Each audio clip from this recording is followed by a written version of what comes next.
Елена крацарицелист хигето гастер крадивандет стаба. Անդել ռաստամացիլու եცարիրը թվետ ըդվորացին մեի բեսրն շվերտկոտ Սա ճիշտ չէ։ Ես չեմ կարող դա անել։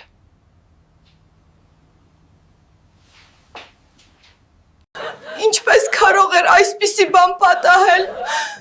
Մենք պետք է շուտով դուրս գանք։ Փեսան տնից դուրս շպրտեց զոքանչին այս պտույտը ձեզ լացացնելու է։ Եթե կարծում եք, որ ճանաչում եք ձեր ընտանիքին, եթե կարծում եք, որ ամեն ինչ գիտեք ձեր շրջապատի մարդկանց մասին, այս պատմությունը կապացուցի, որ դուք լիովին սխալվում եք։ Այն, ինչ դուք շուտով կլսեք, իրական պատմություն է, որը պատահել է մի ընտանիքի հետ, որը արտաքինից կատարյալ էր թվում, բայց ներսից թաքցնում էր ավերիչ գաղտնիքներ։ Նախքան սկսելը, թույլ տվեք զգուշացնել ձեզ։ Վերցրեք անձեռոցիկ, քանի որ այս պատմության ավարտը ձեզ լացացնելու է։ Եվ ես չեմ չափազանցնում։ Սա պատմություն է այն մասին, թե ինչպես է Փեսան դաժանորեն նվաստացուցիչ կերպով տնից դուրս վռնդում իր զոքանչին, թե ինչպես է ճշմարտությունը փշրել այն ամենը, ինչ նա կարծում էր, թե գիտի։ Բայց ավելին, սա պատմություն է ներման, զղջման այն մասին, թե ինչպես ենք երբեմն դատում մարդկանց, չիմանալով պատմության նրանց կողմը։ Սպասեք մինչ վերջ, քանի որ իրադարձությունների շրջադարձը ձեզ խոսքը կտրի։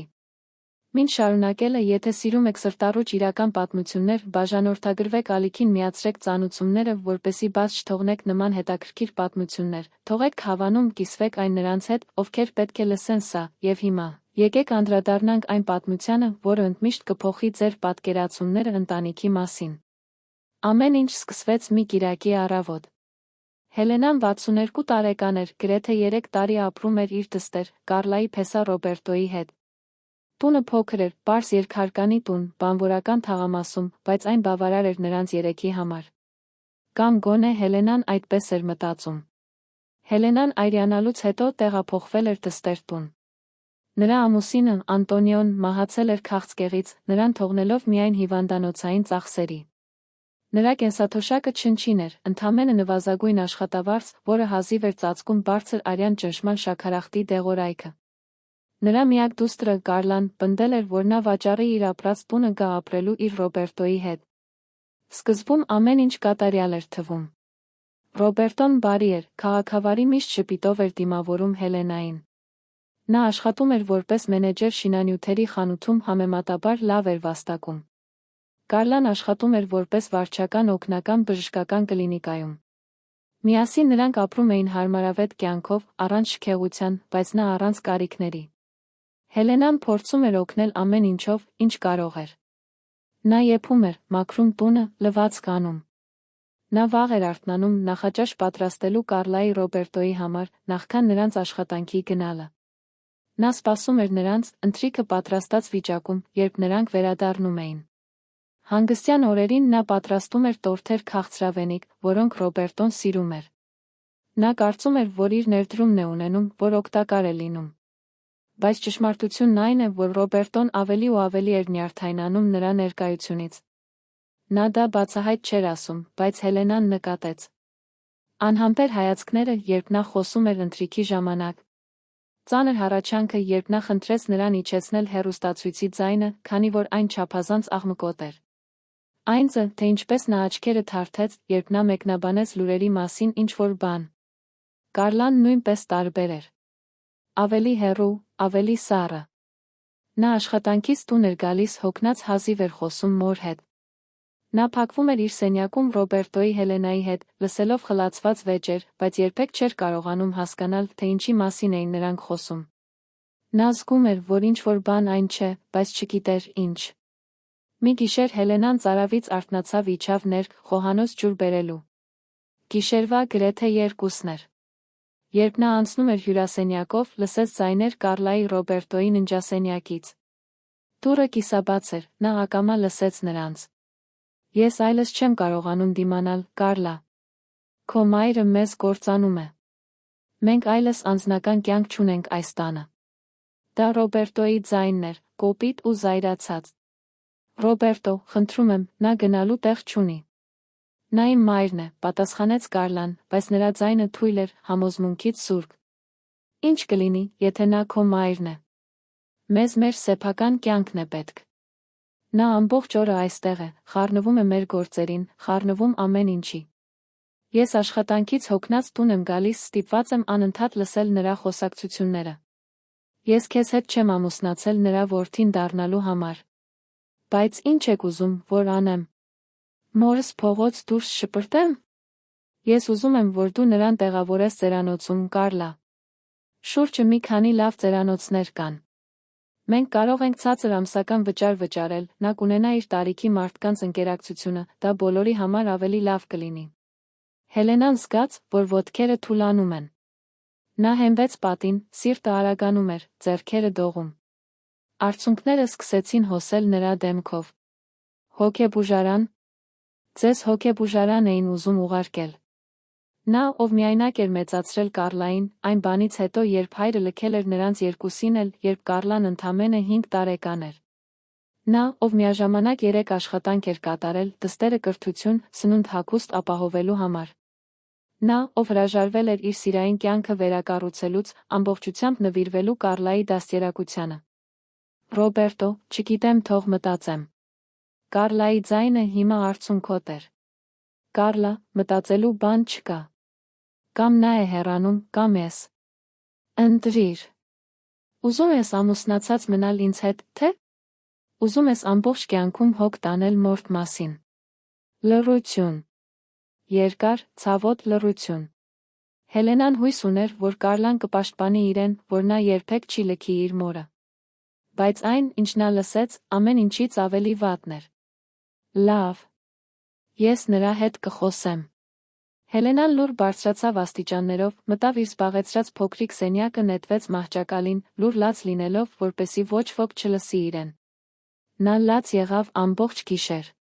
Նա լաց եղավ անշնորհակալության պատճառով, լաց եղավ ցավի պատճառով, լաց եղավ, որովհետև հասկացավ, որ ինքն աշխարհի ամեն ինչից ավելի շատ սիրած դստեր համար ոչինչ չէր նշանակում։ Հաջորդ օրերին Հելենան զացնում էր, թե ոչինչ չգիտի։ Նա շարունակում էր անել իր տնային գործերը, եփել, մաքրություն անել, բայց հիմա ամեն ինչ դառահամ ուներ։ Նա նայեց Կարլային, Ռոբերտոին, տեսավ երկու անծանոթ մարդկանց։ Ինչպես էր նա այդքան կույր եղել։ Ինչպես չէր գիտակցել, որ բեռ է նրանց համար։ Հենց ուրբաթ երեկոյան էր, որ ամեն ինչ պայթեց։ Հելենան խոհանոցում ընթրիք էր պատրաստում, երբ Ռոբերտոն աշխատանքից տուն վերադարձավ, տեսանելիորեն հարբած վիճակում։ Նա խմել էր։ Հելենան ալկոհոլի հոտ զգաց, երբ Հելենան անցավ նրա կողքով, առանց նրան ողջունելու։ Ռոբերտոն ուղիղ գնաց իր սենյակ։ Րոպեներ անց ժամանեց նա Կարլան։ Հելենան լսեց, թե ինչպես է նա բարձրանում վեր, վեճը սկսվեց գրեթե անմիջապես։ Այս անգամ նրանք չանհանգստացան ձայնը ցածրացնելու համար։ Կարլա, մորթ հետ խոսել ես, թե։ Ոչ, գոռաց Ռոբերտոն։ Ես դեռ չեմ գտել հարմար պահը, Ռոբերտո։ Խնդրում եմ, հասկացիր։ Հասկանում ես, ինչ։ Մենք սրա շուրջ համաձայնության եկանք 2 շաբաթ առաջ։ Դու թույլ ես, Կարլա։ Դու նույնիսկ քո սեփական խնդիրները լուծելու համարձակություն չունես։ Ինձ հետ այդպես մի խոսիր։ Նա իմ մայրիկն է, Ռոբերտո։ Եվ ես քո ամուսինն եմ։ Ով պետք է առաջինը գա։ Ես հոգնել եմ այս իրավիճակից։ Հելենան անջատեց վառարանը։ Նրա ձեռքերը դողում էին, բայց այս անգամ դա տխրությունից չէր։ Դա զայրույթից էր։ Զայրույթ, այնտեղ լինելու համար, զայրույթ, միանգամյա օգտագործման առարկայի պես վերաբերվելու համար, զայրույթ, իր ամբողջ կյանքը դստերը նվիրելու համար, որն այժմ իրեն բեռ էր համարում։ Նա բարձրացավ վեր։ Կարլայի Ռոբերտոյի սենյակի դուռը փակ էր, բայց նա ուժգին թակեց այն։ Մտեք ներս, ասաց Ռոբերտոն, նրա տոնը դեռս ագրեսիվ էր։ Հելենան բացեց դուռը, ներս մտավ։ Կարլան նստած էր մահճակալին, աչքերը կարմրել էին լացից։ Ռոբերտոն կանգնած էր, ձեռքերը խաչած, դեմքին պայթելու պատրաստվող մեկի արտահայտություն։ Մայրիկ, ես… Սկսեց Կարլան, բայց Հելենան բարձրացրեց ձեռքը, ընդհատելով նրան։ Դու ոչինչ ասելու կարիք չունես, Կարլա։ Ես ամեն ինչ լսեցի 2 շաբաթ առաջ։ Գիտեմ, որ դու ուզում ես ինձ ծերանոց ուղարկել։ Կարլան գունատվեց։ Ռոբերտոն, մյուս կողմից, կարծես թե գրեթե թեթացած էր։ Այսպիսով, գիտես,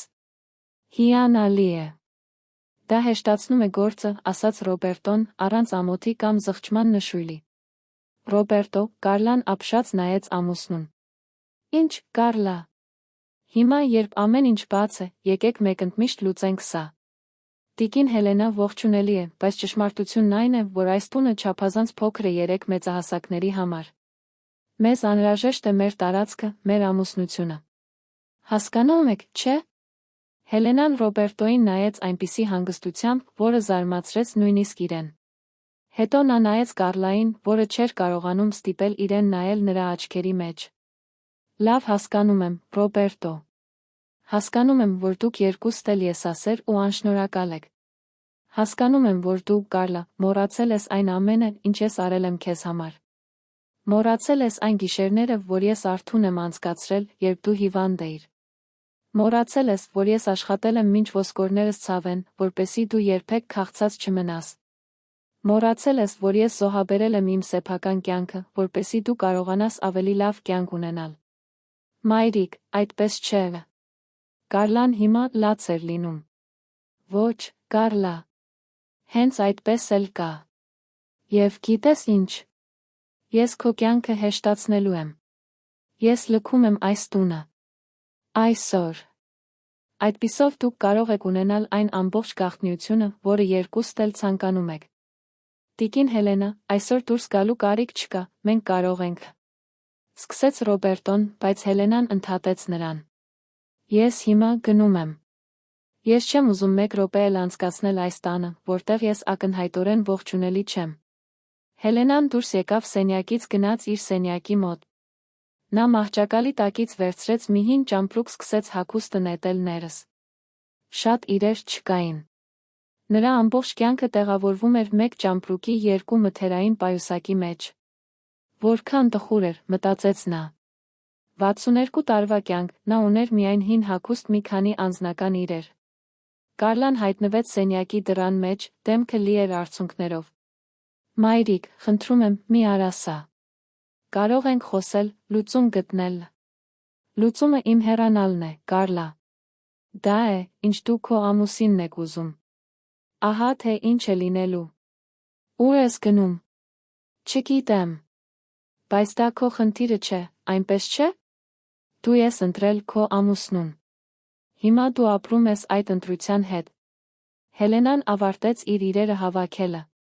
Նա իջավ ներք, ծանր ճամպրուկը ձեռքին։ Ռոբերտոն հյուրասենյակում էր նստած բազմոցին, ոչ մի շարժում չէր անում նրան օգնելու կամ հեռանալուց կանգնեցնելու համար։ Կարլան գալիս էր հետից, լաց լինելով, բայց նա ոչինչ չանելով մորը մնալու համար։ Երբ Հելենան բացեց մուտքի դուռը, Կարլան վերջին անգամ կանչեց նրան։ Մայրիկ, ես քեզ սիրում եմ։ Շատ եմ ներողություն խնդրում։ Հելենան կանգ առավ, շրջվեց վերջին անգամ նայեց դստերը։ Եթե դու իսկապես սիրեիր ինձ, Կարլա, չէիր թողնի, որ ես դուրս գամ այդ դռնից։ Եվ հետո նա հեռացավ։ Ձմեռային ցուրտ գիշեր էր։ Հելենան գնալու տեղ չուներ։ Նա քայլեց դեպի ավտոբուսի կանգառը նստեց սառցե նստարանին, ճամպրուկը կողքին։ Գիշերվա գրեթե 8-ն էր, փողոցները դատարկ էին։ Նա բացեց պայուսակը հաշվեց իր մոտ եղած փողը։ 230 ռեալ։ Դա ամբողջն էր, ինչ նա ուներ աշխարհում։ Հելենան չգիտեր, ինչ անել։ Նա մտերիմ ընկերներ չուներ, նրա ընտանիքը փոքր էր հեռավոր։ Նա քույր ուներ, Մարլեն անունով, որը ապրում էր գյուղում, բայց նրանք գրեթե չէին խոսում։ Վերջին անգամ նրանք միմյանց տեսել են 3 տարի առաջ, ամուսնու հուղարկավորության ժամանակ։ Այնուամենայնիվ, դա նրա միակ տարբերակն էր։ Նա վերցրեց իր հին բջջային հեռախոսը հավաքեց Մարլենի համարը։ Այն մի քանի անգամ զանգեց, մինչ որը մեկը պատասխանեց։ Ալո Մարլենի ձայնը նյարդայնացած էր հնչում, կարծես նրան արթնացրել էին։ Մարլեն, ես եմ, Հելենա։ Հելենա։ Ինչ անակնկալ։ Ինչ-որ բան պատահել է։ Ես ինձ օգնություն է պետք, Մարլեն։ Հելենան քրոջը պատմեց ամեն ինչ։ Կարլայի տուն տեղափոխվելը, Ռոբերտոյի հետ դժվար հարաբերությունները, լսած զրույցը, տնից վտարվելը։ Նա պատմեց այդ ամենը լաց ու արցունքների միջով, նստած սառցե ավտոբուսի կանգառում։ Մարլենը լուր լսում էր ամեն ինչ։ Երբ Հելենան ավարտեց, երկար լռություն տիրեց։ Արի այստեղ, Հելենա։ Արի իմ տուն։ Կարող ես մնալ այնքան, որքան պետք է։ Հելենան այնքան մեծ թեթացում զգաց, որ սկսեց ավելի շատ լաց լինել։ Շնորհակալություն, Մարլեն։ Շատ շնորհակալ եմ։ Մենք քույրեր ենք, Հելենա։ Ես պետք է այսքան տարիներ քեզ ավելի մոտ մնայի։ Ներիր ինձ այդքան հեռու լինելու համար։ Նստիր ավտոբուս արի։ Ես կսպասեմ քեզ։ Հելենան տաքսիով գնաց ավտոբուսի կայարան։ Նա 80 ռեալ ծախսեց ճանապարհորդության վրա, գումարած 60-ը ավտոբուսի տոմսի վրա դեպի այն քաղաքը, որտեղ ապրում էր Մարլենը։ Ճանապարհորդությունը 4 ժամ էր։ Նա պետք է հասներ վաղ առավոտյան։ Ամբողջ ճանապարհորդության ընթացքում Հելենան նայում էր ավտոբուսի պատուհանից դուրս, դիտելով, թե ինչպես են քաղաքի լույսերը մարում հեռվում։ Նա մտածում էր Կարլայի մասին, այն մասին, թե ինչպես էր ձախողվել դստերը մեծացնելու հարցում։ Որտեղ էր նա սխալվել։ Ինչպես էր Կարլան դարձել այդքան սառը մարդ, ընդունակ սեփական մորը տնից դուրս շպրտելու, ամուսնուն հաճոյանալու համար։ Նա մտածում էր Ռոբերտոյի մասին։ Ինչ տեսակի տղամարդ է դա անում։ Ինչ տեսակի տղամարդ է ստիպում կնոջը ընտրություն կատարել իր մոր միջ։ Եվ ինչ տեսակի կին է ընտրում իր ամուսնուն։ Արցունքները լուր հոսում էին Հելենայի դեմքով, երբ ավտոբուսը կտրում էր մութ գիշերը։ Մարլենը սպասում էր Հելենային ավտոբուսի կայարանում, երբ նա ժամանեց առավոտյան ժամը 3-ին։ Երկու քույրերը գրկախառնվեցին միասին լաց եղան։ Մարլենը ապրում էր պարզ, բայց հարմարավետ տանը իր ամուսնու, Խոակիմի հետ։ Նրանք երեխաներ չունեին, միայն մի զույգ շուն, որոնք Հելենային դիմավորում էին հաչոցներով պոչը շարժելով։ Մի անհանգստացիր, Հելենա։ Սա հիմա քո տունն է, ասաց Մարլենը, քրոջը ցույց տալով իր պատրաստած հյուրասենյակը։ Հաջորդող օրերին Հելենան փորձեց հարմարվել իր նոր կյանքին։ Մարլենն ու Խոակիմը բարի էին նրա հետ վարվում էին սիրով։ Նա օգնում էր տնային գործերում, եփում էր խնամում էր այգին։ Սակայն Կարլայի մերժման ցավը չէր անցնում։ Ամեն գիշեր, քնելուց առաջ, նա նայում էր բջջային հեռախոսին, հուսալով հաղորդագրություն, զանգ, որ է նշան, որ դուստրը զղջում է։ Բայց ոչինչ չստացվեց։ Կարլան իր հերթին, առաջին մի քանի օրերին մի քանի անգամ փորձեց զանգահարել, բայց Հելենան չէր պատասխանում։ Նա պատրաստ չէր դստեր հետ խոսելու։ Նա չգիտեր, երբ է պատրաստ կլինի, թե։ Ոչ։ Հելենայի հեռացումից 2 շաբաթ անց Կարլայի Ռոբերտոյի կյանքում ինչ-որ բան սկսեց փոխվել։ Սկզբում մանրուքներ։ Ռոբերտոյին ազատեցին աշխատանքից։ Շինանյութերի խանութը, որտեղ նա աշխատում էր, կրճատումներ էր անում, նա, ով ամենաբարձր վարձատրվող մենեջերներից մեկն էր, առաջիններից մեկն էր, ով հեռացավ։ Կարլան ստիպված էր միայնակ հոգալ բոլոր տնային ծախսերը, իր չնչին աշխատավարձով, որպես վարչական օգնական։ Նրանք սկսեցին հետ մնալ վարձի, էլեկտրաէներգիայի ջրի վարձերի վճարումներից։ Մեքենան վաճառվեց, պարտքերը մարելու համար։ Նրանց արդեն լարված հարաբերությունները սկսեցին քայքայվել։ Ռոբերտոն սկսեց ավելի շատ խմել։ Նա օրերն անցկացնում էր ինքնակենսագրություններ ուղարկելով տուն վերադառնալով, հիասթափված ու ագրեսիվ։ Նրա Կարլայի միջ վեճերը դառնում էին ամենօրյա։ Նա նրան մեղադրում էր ամեն ինչի համար, ասելով, որ իրենց կյանքը քանդվել էր Հելենայի հեռանալուց հետո։ Քո մայրը, հավանաբար, մեզ վրա անեծք է դրել, Կարլա։ Նրա հեռանալուց ի վեր ոչինչ չի ընթացել, ասաց Ռոբերտոն, խմիչքից խրպոտ ձայնով։ Կարլան չպատասխանեց։ Նրան կլանել էր մեղքի զգացումը։ Ամեն գիշեր նա լաց էր լինում, հիշելով մոր դեմքը, երբ դուրս էր գալիս տնից։ Նա անթիվ անգամներ փորձել էր զանգահարել, բայց Հելենան երբեք չէր պատասխանում։ Նա չգիտեր, թե որտեղ է մայրը, լավ է, քնելու տեղ ունի, ինչ է ուտում։ Մի օր Կարլան այլս չկարողացավ դիմանալ։ Նա վերցրեց բջջային հեռախոսը երկար հաղորդագրություն գրեց Հելենային։ Մայրիկ, գիտեմ, որ չես ուզում ինձ հետ խոսել, ես հասկանում եմ։ Ես սարսափելի դուստր էի։ Ես լքեցի քեզ, երբ դու ամենաշատն էիր կարիքս զգում։ Ես ընտրեցի անարժեք տղամարդու, այն կնոջ փոխարեն, ով ինձ կյանք տվեց, ով ինձ մեծացրեց, ով ինձ համար ամեն ինչ զոհաբերեց։ Ես աշխարհի ամենավատ մարդն եմ, այս մեղքի զգացումը կկրեմ իմ ողջ կյանքում։ Բայց ես պետք է իմանաս, որ սիրում եմ քեզ, մայրիկ։ Միշտ էլ սիրել եմ։ Ես պարզապես չափազանց թույլ էի քեզ պաշտպանելու համար։ Խնդրում եմ ներիր ինձ։ Ես պարզապես պետք է իմանամ, թե արդյոք դու լավ ես։ Խնդրում եմ պատասխանիր, որպեսզի իմանամ, որ դու ողջ ես։ Հելենան կարդաց հաղորդագրությունը։ Նա մի քանի անգամ կարդաց այն։ Նա ուզում էր պատասխանել, ասելով, որ ամեն ինչ լավ է, որ ապրում է Մարլենի հետ։ Բայց նրա մի մասը դեռ շատ վիրավորված էր։ Նա ջնջեց ծանուցումը, չպատասխանեց։ Անցավ 1 ամիս։ Ռոբերտոն վերջապես աշխատանք գտավ, բայց նա վաստակում էր նախկինի կեսից էլ պակաս։ Նա դարձավ ավելի դառնացած, ավելի ագրեսիվ։ Նա սկսեց ուշ տուն գալ, զգալով կանացի օծանելիքի հոտը։ Կարլան գիտեր, որ նա սիրավեպ ունի, բայց ուժ չուներ նրան դիմակայելու։ Նա ներքուստ դատարկ էր։ Երեքշաբթի երեկոյան Ռոբերտոն տուն վերադարձավ պայթյունը գցեց։ Կարլա, ես ուզում եմ ամուսնալուծվել։ Կարլան լվանում էր ճաշի ամանները։ Նա կանգ առավ, ձեռքերը դեռ ընկղմված օճառաչրի մեջ, դանդաղ շրջվեց, նայելու ամուսնուն։ Ինչ։ Լսեցիր ինձ։ Ես ուզում եմ ամուսնալուծվել։ Ես հանդիպել եմ մեկ ուրիշի։ Մեկին, ով ինձ երջանիկ կդարձնի, ով ինձ խնդիրներով չի ծանրաբեռնի։ Ես վաղը լքում եմ այս տունը։ Կարլան զգաց, որ ոտքերը թուլանում են։ Նա հենվեց լվացարանին։ Ռոբերտո, մենք կարող ենք փորձել լուծել սա։ Մենք կարող ենք զույգերի թերապիա անցկացնել, մենք կարող ենք։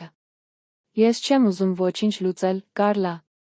Ես քեզ այլս չեմ սիրում։ Իրականում, չեմ կարծում, որ երբե իսկապես սիրել եմ քեզ։ Դու հարմար էիր։ Բայց հիմա ես գտել եմ մեկին, ով իսկապես հասկանում է ինձ։ Դու սա։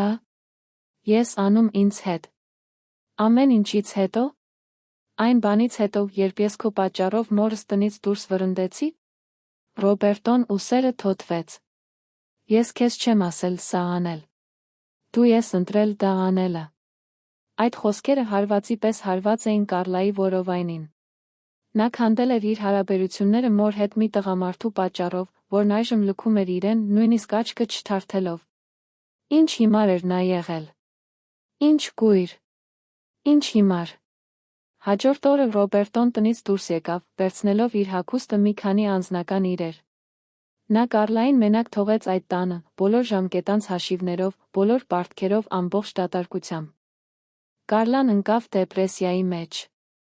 Նա սկսեց բացակայել աշխատանքից, սկսեց ընդունել քնաբեր անհանգստության դեմ դեղամիջոցներ։ Նրանից ոչ ոք չէր մնացել։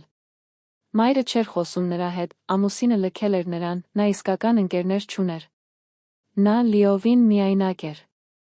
Մի գիշեր Կարլան տանը մենակ էր, երբ նրան զանգ ստացավ անհայտ համարից։ Նա պատասխանեց. Բար։ Կարլա։ Ես եմ, Մարլենը, քո մորաքույրը։ Կարլան զգաց, որ իր սիրտը արագ-արագությամբ է աշխատում։ Մարլեն մորաքույր։ Գիտես մորս մասին։ Նա լավ է։ Նա այստեղ է ինձ հետ, Կարլա։ Նա լավ է, մի անհանգստացիր։ Բայց ես զանգահարում եմ, որովհետև պետք է քեզ ինչ-որ բան ասեմ։ Ինչ-որ բան, որը քո մայրը չի ուզում, որ դու իմանաս, բայց կարծում եմ դու իրավունք ունես իմանալու։ Ինչ կա, մորաքույր։ Մարլենը խորը շունչ քաշեց գծի մյուս ծայրում։ Քո մայրը հիվանդ է, Կարլա։ Նա քաղցկեղ ունի։ Ենթաստամոքսային գեղձի առաջադեմ քաղցկեղ։ Բժիշկները նրան 6 ամիս ապրելու հնարավորություն էին տվել։ Նա իմացել է դրա մասին 1 շաբաթ առաջ, նախքան դու նրան տնից դուրս կշպրտեիր։ Կարլայի աշխարհը փլուզվեց։ Նա հեռախոսը գցեց հատակին, սկսեց գոռալ։ Գոռալ ցավից, հուսահատությունից, մեղքի զգացումից։ Նրա մայրը մահանում էր, նա նրան տնից դուրս էր վռնդել։ Նրա մայրը բախվում էր իր կյանքի ամենավատ լուրին, աջակցությունն ու սեր ստանալու փոխարեն, նա մերժում ու լքվածություն էր ստանում։ Կարլան ծնկի իջավ հյուրասենյակի հատակին, լաց եղավ, ինչպես երբեք չէր լացել իր կյանքում։ Նա փսխեց այդքան շատ լաց լինելուց։ Նա գոռաց, մինչ ձայնը խռպոտ դարձավ։ Ինչպես կարող էր նա այդքան հրեշավոր լինել։ Ինչպես կարող էր նա դա անել իր սեփական մոր հետ։ Նա հատակից վերցրեց բջջային հեռախոսը, ձեռքերը դողում էին, հետ զանգահարեց Մարլենին։ Մորաքույր, խնդրում եմ, ես պետք է տեսնեմ մորս։ Ես պետք է ներողություն խնդրեմ։ Խնդրում եմ։ Կարլա, քո մայրը չի ուզում քեզ տեսնել։ Նա շատ վիրավորված է։ Գիտեմ, որ նա այդպիսին է։ Եվ նա ունի բոլոր իրավունքները լինելու։ Բայց ես պետք է խոսեմ, մորաքույր։ Ես պետք է խոսեմ նրա հետ, քանի դեռ ուշ չէ։ Խնդրում եմ, օգնեք ինձ։ Մարլենը մի քանի վայրկյան լուռ մնաց։ Ես նրա հետ կխոսեմ։ Բայց ես որևէ խոստում չեմ տալիս։ 2 օր անց Մարլենը կրկին զանգահարեց։ Հելենան համաձայնվեց քեզ տեսնել։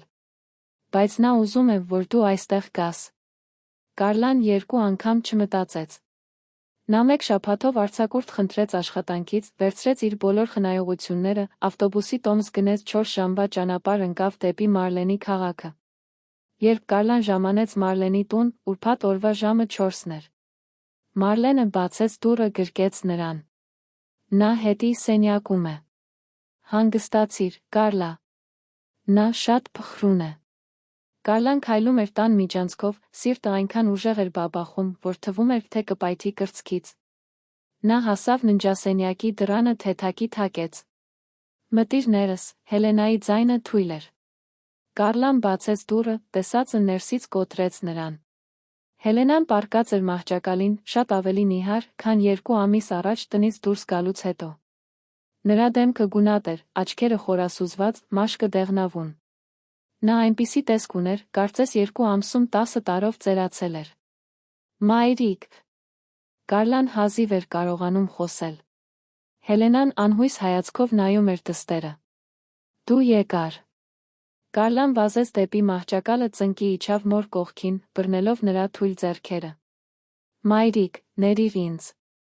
Խնդրում եմ, ներիր ինձ։ Ես աշխարհի ամենավատ դուստրն էի։ Ես լքեցի քեզ, երբ դու ամենաշատն էիր կարիքս զգում։ Ես ընտրեցի մի անօգուտ մարդու քո փոխարեն։ Ես քեզ դուրս շպրտեցի տնից։ Եվ դու հիվանդ էիր, իսկ ես չգիտեի։ Մայրիկ, ես արժանի չեմ քո ներմանը, բայց աղաչում եմ քեզ, խնդրում եմ։ Ներիր ինձ։ Կարլան այնքան շատ էր լաց լինում, որ հազիվ էր կարողանում խոսել։ Արցունքները հոսում էին Հելենայի ձեռքերի վրա։ Հելենան երկար նայեց դստերը։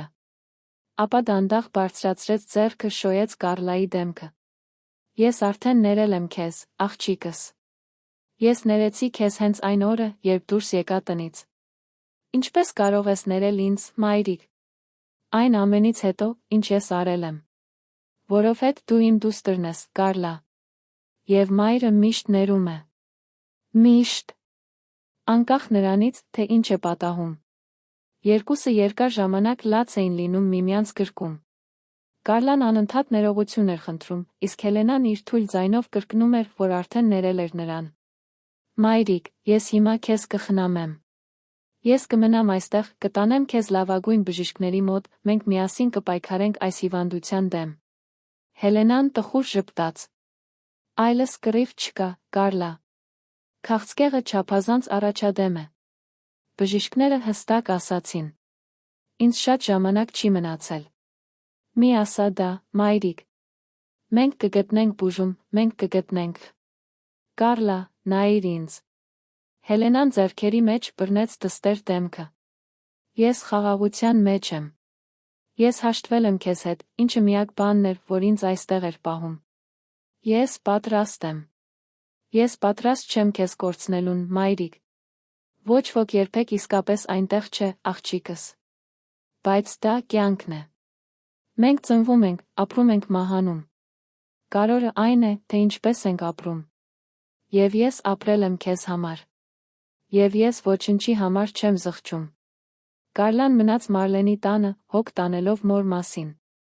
Նա կանչեց իր աշխատանքի, թողեց իր աշխատանքը։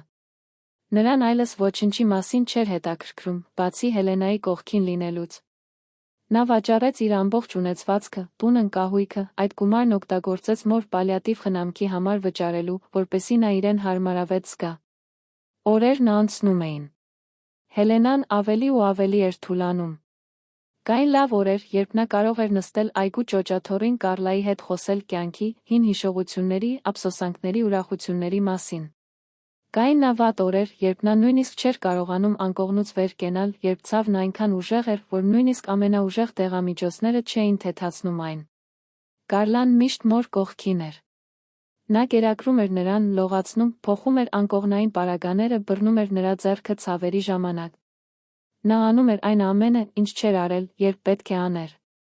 Մի գիշեր Հելենան արթնացրեց Կարլային, որը քնած էր մահճակալի կողքին գտնվող բազկաթոռին։ Կարլա, իմ դուստրը։ Կարլան անմիջապես արթնացավ։ Այո, մայրիկ։ Ցավ ունես։ Ուզում ես, որ զանգեմ Մարլենին։ Ոչ, դա այդպես չէ։ Ես ուղղակի մի բան եմ ուզում ասել քեզ։ Կարլան մոտեցավ, մոր ձեռքը բռնած։ Ես ուզում եմ, որ դու իմանաս, որ ես մահացա երջանիկ։ Որովհետ ես ունեի քեզ։ Որովհետ, չնայած ամեն ինչի, վերջում դու վերադարձար։ Եվ դա է միակ կարորը։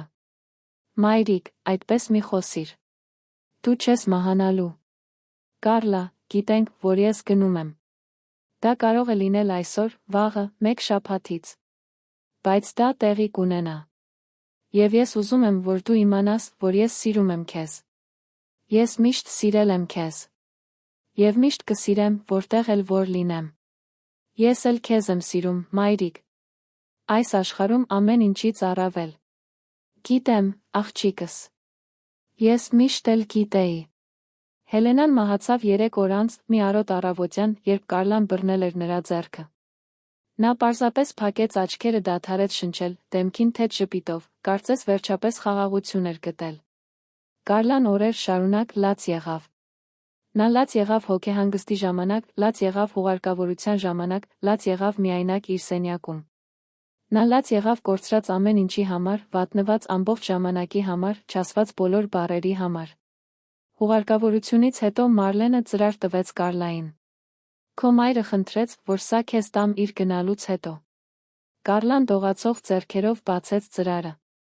Ներսում մի նամակ կար, գրված Հելենայի դողդոջուն ձեռագրով։ Իմ սիրելի Կարլա,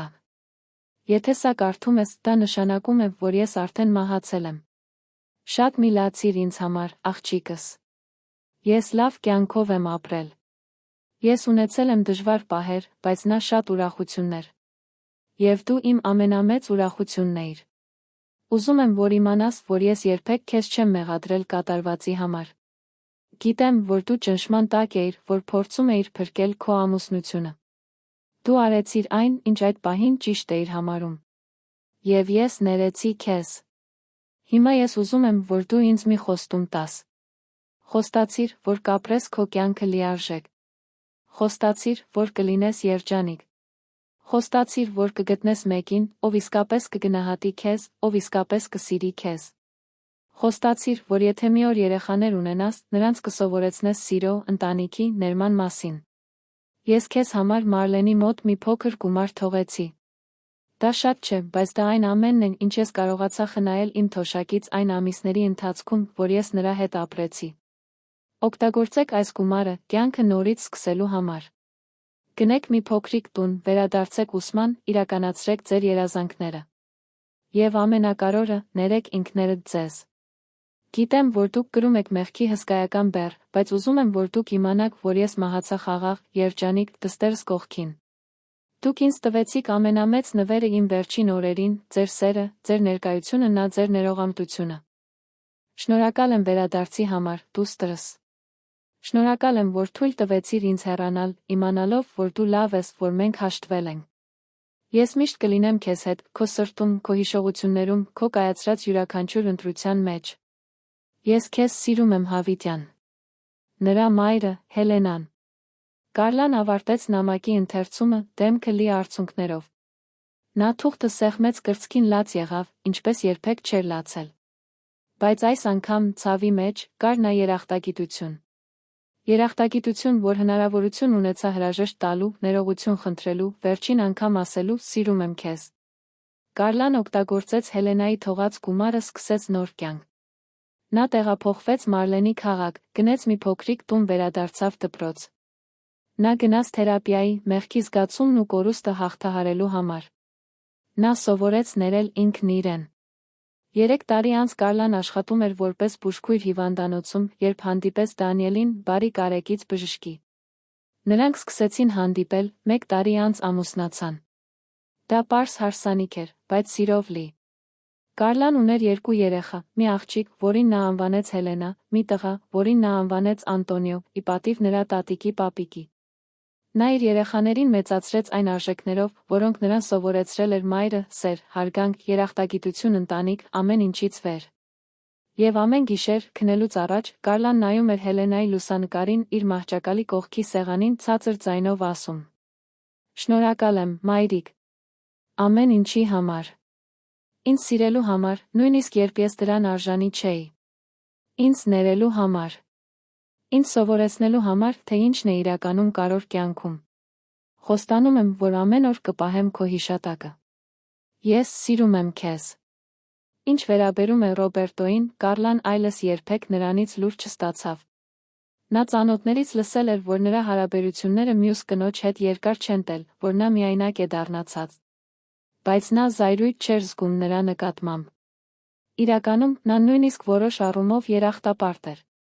Որովհետև հենց նրա պատճառած ցավի միջոցով էր, որ նա սովորեց գնահատել իսկապես կարևորը։ Հելենայի Կարլայի պատմությունը պատմություն է ներման երկրորդ հնարավորությունների մոր անվերապահ սիրո մասին։ Սա պատմություն է, որը մեզ սովորեցնում է, որ երբեք ուշ չէ ներողություն խնդրելու համար, բայց նա, որ մենք չպետք է սպասենք վերջին պահին, գնահատելու այն մարդկանց, ում սիրում ենք։ Եթե մայրդ ողջ է, զանգահարիր նրան հիմա։ Ասա նրան, որ սիրում ես նրան։ Անհրաժեշտության դեպքում ներողություն խնդրիր։ Մի սպասիր, մինչ շատ ուշ լինի։ Որովհետև մի օր շատ ուշ կլինի, միակ բանը, որ կմնա, սխչումն է։ Հելենան ներեց Կարլային, որովհետև դա է, ինչ մայրերն են անում։ Նրանք սիրում են անվերապահորեն, ներում են անսահման, տալիս են ամեն ինչ, առանց որևէ բան ակնկալելու փոխարեն։ Եվ ամենամեծ պատիվը, որ մենք կարող ենք նրանց անել, այդ սերը փոխադարձելն է, քանի դեռ ժամանակ կա։ Եթե այս պատմությունը դիպավ ձեր սրտին, կիսվեք դրանով նրանց հետ, ովքեր կարիք ունեն լսելու այն։ Հավանեք այս տեսանյութը բաժանորդագրվեք ալիքին, նմանատիպ ավելի շատ սրտառուչ պատմություններ դիտելու համար։ Եվ մի մոռացեք։ Գնահատեք ձեր ընտանիքը, քանի դեռ կարող եք։ Վաղը կարող է շատ ուշ լինել։ Շնորհակալություն մինչ վերջ դիտելու համար։ Մինչ հաջորդ պատմությունը։